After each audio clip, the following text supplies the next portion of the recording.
And away we go. It is the Nightcap, brought to you by Galactic Fried Chicken, right here on BearcatJournal.com, www.galacticfriedchicken.com. Go to the website. They will bring it right to your front door, pretty much anywhere inside the 275 loop. Or head down to Dayton, Kentucky, tell them to pump it up, and save yourself 15% off of the Galactic goodness. Hi, Aaron. Yo. What's good? It's been a long day on campus, my friend. Yeah, you did that. I did stuffed peppers, and they took far longer than I remembered them taking. But here we are. There's a lot of questions, a lot of talking today. That is for sure. So we will do what we always do. We'll move Aaron over here. He spent 55 minutes watching every word of every press conference. Every word. Yeah. So have at it, Aaron. You got your notes? Air it up. Notes. All of these notes. It's bananas. We'll start off with Wes Miller, as that seems to be most pertinent. But he wanted to just emphasize that they are playing one game at a time. He wants to win. He wants to always play a game if given the opportunity as a Bearcats coach. Doesn't sound like he'll be turning down a tournament if a tournament is offered, even if they miss the NCAA tournament. He loves this team. He wants to play for his guys. And I don't know, it just hitting all the right notes as he is one to do. And then he went in a different direction as he talked an awful lot about just how he doesn't understand the method that they use to select the NCAA tournament. They use the net rankings to determine the quads, but they don't use the net when actually determining who is going to make the tournament and who does not make the tournament. That seems contradictory to him. I can't say that I could agree more, because that I feel the same exact way. He also wants more clarity on the standard it takes to make March Madness, almost as if they should just have something in writing which would take the fun out of the selection Sunday, I think. I mean, I don't think so though, Aaron, because there's still, even if it was rigid, these are the things we're looking for. People are still going to inherently disagree on who meets, because not every team, the teams that check every box, right? Those are the teams that are protected seeds. Those are the teams that are all the way at the top of the bracket. When you get to the bubble, these teams are imperfect. And figuring out how to compare them and rank them and who gets in and who gets out is an imperfect science. I think where coaches have the most problem is in the question I asked Wes today is, you have 10 people in that room, and all 10 of them have their own things that are more important to them than other things. I don't understand why there isn't some sort of playbook of, these are the things that we value the most. These are the things that we value in the middle. These are the things that we value the least, but are still part of what we discuss. And then they can break it down in terms of where do they match up when it comes to the things that matter the most. And instead, funny that you bring all that up, because we found out today that McCullough is not going to be playing for Kansas in this tournament. Weird that we find that out today, and we didn't know that. Yeah. Well, I don't know, like Sunday at 2:00, so that they could properly be seated. Seed them, right? Correct. But I think that's where most people have a problem with everything that is involved in this, is that the target always moves. And that's really difficult if you're a head coach, because you can go off, well, hey, these are the things that mattered last year. Boom. And then you get to this year, and all of a sudden the line has changed. sometimes simply because the resumes have changed. So, well, then now this year, so I do think there is a place for sort of prioritizing and making that priority list known. These are the things every year. These are the things that are going to mean the most. These are the things that are going to be in the middle. These are the things that we still consider, but they're maybe not as important as the other two. Then when you make your schedule and you build your roster, like you have that knowledge instead of every year trying to throw darts at a dartboard that, even though it might not be moving fast, moving. Still moving. Still moving. Try to throw darts at a dartboard that's moving like 1/100th of an inch every minute. As the world turns. In any case, he also went on to say that the most important recruiting he is currently focused on, as he was broached about the portal and opening and all of that. So the most important recruiting right now is in his own locker room. That tells you just how important this team is to him and how important he's placing a value on bringing as many of these guys back as he can. Moving on to Aziz Bandaogo.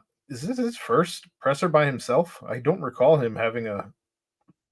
He's done post games, but there's usually, I think, been somebody with him. Right. So yeah, it might have been the first time he was up by himself in a setting like that. Yeah. He said he likes that they are still playing. There was, of course, some disappointment when they found out they weren't in the NCAA tournament, but he is thankful for the opportunity to continue playing. Also talked about how Wes Miller was always there for him all season, even through the hard times, through the fun times, through the good times, all of it. In good times, in bad times. Said that if somebody was going to be, I'll put myself in timeout. That's fine. So that if somebody was going to be joining the portal, going into the portal, they need to be going into the portal for a good reason, not just to necessarily test the waters, but you like just kind of talking about how there's a lot of lying that happens with coaches in the portal. I've been trying to explain this to people, and I don't think people believe me on how much lying happens in this process. He essentially was super transparent about how coaches will just tell you anything. Didn't seem like that was the case here, as he spoke very highly of this coaching staff. Said he's focused on the things he can control when asked about, how settled he was that he wasn't going to be looking at the portal. He kind of sidestepped that question, didn't mention anything one way or the other about the portal, which take that for what you will. But said he's focused on things he can control, which is the NIT and not the portal or the off season. And then said that the missing the tournament was a disappointment, but it's how you respond when you're disappointed, when you're frustrated, when you're upset. And that's the focus of this team as they get ready for their first game in the NIT. Yep. I think it's Katrina, a good summary, if you will. Coach Katrina said this season had a lot of ups and downs. It was the most losses that she has ever had with a team, but said that consistency was her biggest frustration. This team really had an idea of what she was all about when she told them that there was no spring break for the team and that they would be working hard through spring break all season long. And that was kind of eye-opening for this team. She said that the competition in the Big 12 kept the team locked in because there are no days off. She also said that it was a big deal for them to make a tournament, especially when you consider the fact that they were 5-13 in conference play, but they still come out to where they're still playing for something. And I think that there's always something to be said for that. She also said that playing in front of thousands, sometimes 5, 6, 7,000 at some of these other schools is huge for recruiting purposes because these girls just want to play and be seen.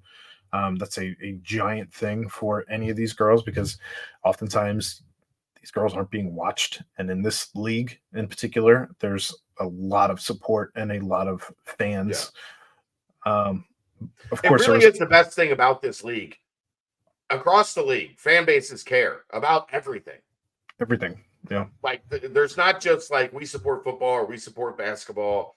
And a lot of it is smaller college towns where like the athletic department is ingrained, like it is the entertainment in the city. So it's a little different here than it is at a lot of these places. But baseball matters at most of these Mm. schools. Women's basketball matters. Volleyball matters. Like there are crowds at all of them, which I'm sure you saw what the men's crowds look like in the American Athletic Conference at a lot of these venues.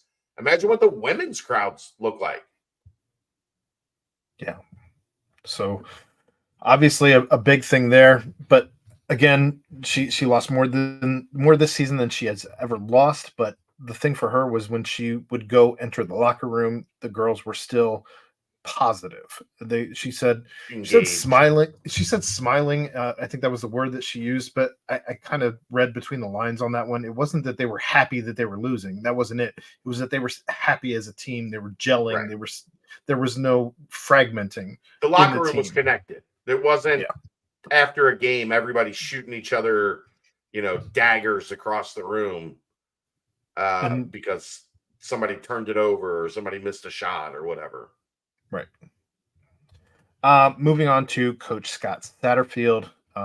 He talked about this team has picked up from after spring break where they left off. It was a solid practice today. Also mentioned that not a lot of guys actually left to go on spring break. Spring break is I've never heard of that.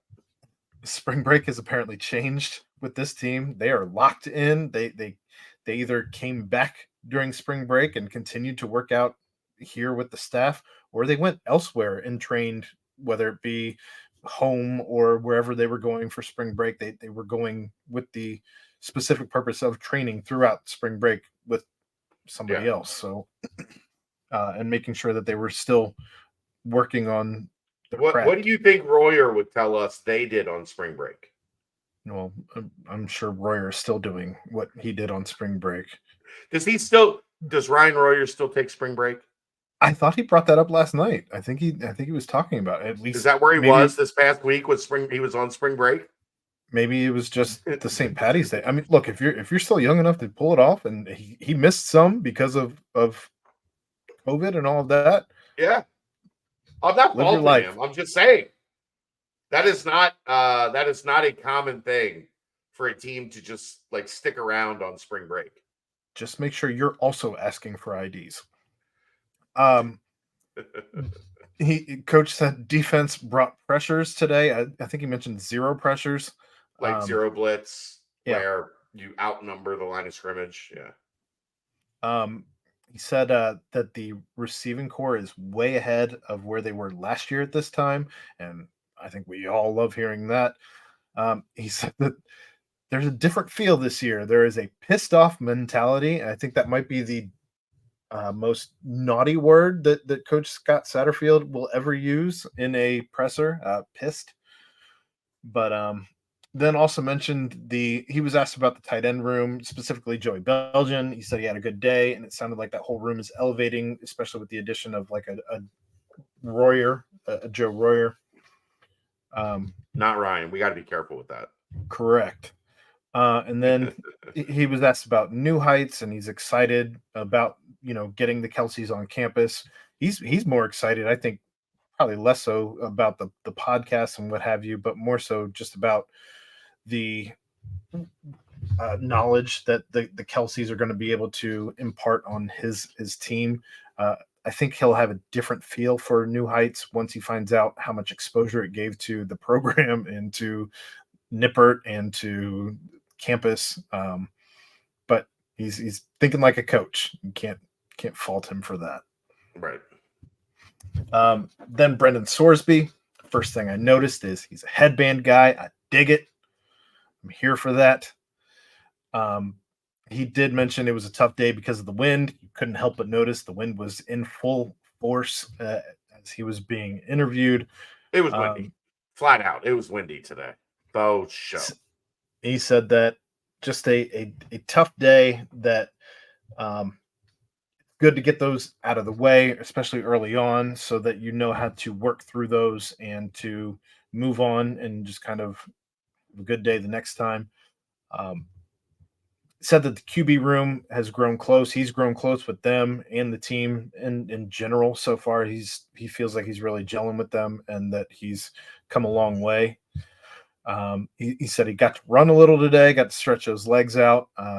Sounds like there wasn't a ton of great passing going on with the wind. So I'm sure the running was not a bad sight for anybody who was watching.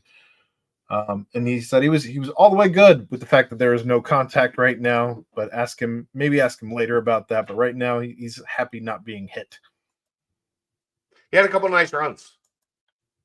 Had a read option and then had like kind of a draw play, waited for the seat apart, took it right up the middle for like 12, 13 yards.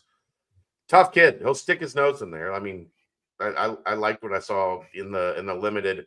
And then as I wrote, he also had a scramble out to the left side, saw Barry Jackson break free down the sideline and floated one right in stride to him down the sideline for a big game. Well, and you got to be happy that they're playing through wind and they're not in an indoor practice facility on a windy day, because not every day it is going to be perfect in the fall. I'm not happy about that at all. Well, I know you're not happy, but you said the team, you've got to be happy. I'm not. For the team, I think everybody's okay with the team getting a practice in the elements. I was not happy about it, Aaron. Anyway, Kai Stokes. He talked about how the team is learning and growing. He said that with all the defensive backs that they have in the backfield, that communication between all of them has been a great thing. He said it's been easy for him to adjust to the extra safety on the field. Certainly like to hear that.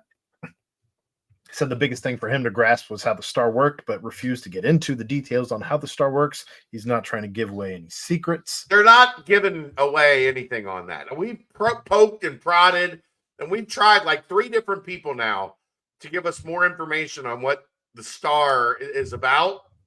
Nope. That is state secret. They have trained them up well.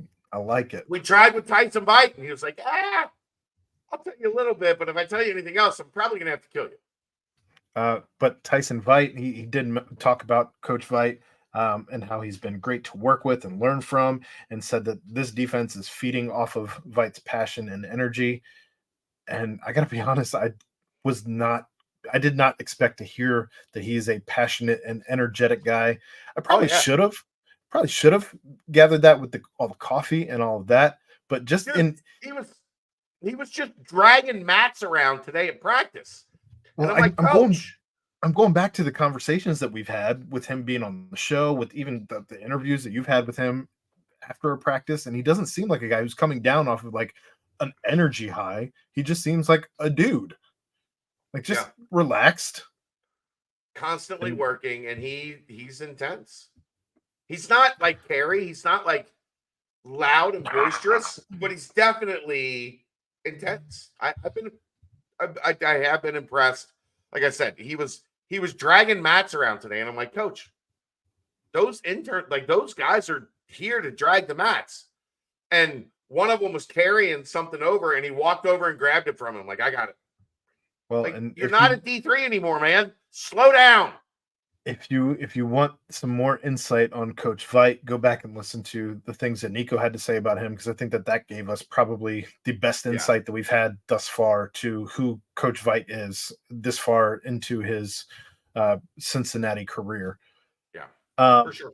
And then we had Brady Lichtenberg. Brady Lichtenberg is honestly probably the hardest of the interviews to listen to with the wind. But he did say that competition is good right now for the quarterback room. He knows he's in a quarterback competition, and it's going to be an uphill battle for him to win that job. Sure. Did say that last year was kind of getting to know everyone for this team, but this year they're really getting to get going right from the jump. They've kind of hit the ground running. He did go through a couple of receivers that he had been working with, impressed with. I was not able to hear any of that. Tony Johnson and Tyron Smith were at the top of the list. The 2 new guys, and then talked about Kale a little bit.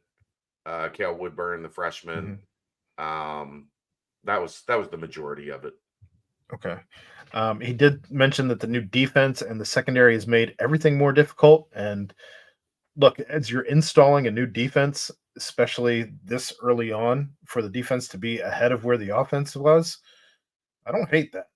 I don't think the defense is ahead of the offense so far. All right. Well, I'm just going off of what he said. As The defense did have a good day today, but I think some of that was the wind. Like The wind. that was Yeah. They had an extra defender today, and the coaching staff kept having the offense drive into the wind, which probably on purpose. Good.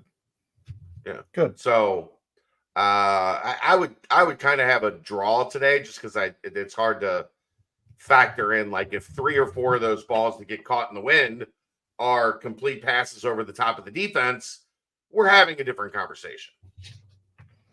And then the last comment he had was on what was different this offseason. I was not able to catch any of that. Yeah, it wasn't easy. That's basically just more connected. The same stuff we've heard from everybody else. I heard Nico's name. That Right. was about all I got. More connected. Guys are more together. They're pulling in the same direction. It was that vibe that we've heard from, most everybody that's talked about this offseason. All right. Well, you got more practice this week, so Thursday. So we had, obviously the game, the big NIT 9 p.m. tip against San Francisco Wednesday night. Thursday we have practice at 3. So we'll have more on that Thursday night, and a BCJ pod, I believe, with Keegan Thursday night. Since Dave is going to be in Reno, I can only imagine the hell that's going to go down in Reno. I really wish Brent had been able to go on that trip with him. Oh my God. And then a scrimmage on Saturday. I'm still trying to figure out. I will be there, but Kelsey also has a volleyball tournament in Hamilton. So there's going to be some juggling that occurs Saturday and Sunday with everything that's going on. And if they win tomorrow, there'll be another NIT game, either Saturday or Sunday this weekend as well. So we're still getting after it. Buckle up. We're still getting after it. All right. We'll see you guys tomorrow. It might be technically Thursday, but we'll see you tomorrow. It's the Nightcap, brought to you by Galactic Fried Chicken, right here on BearcatJournal.com. See ya.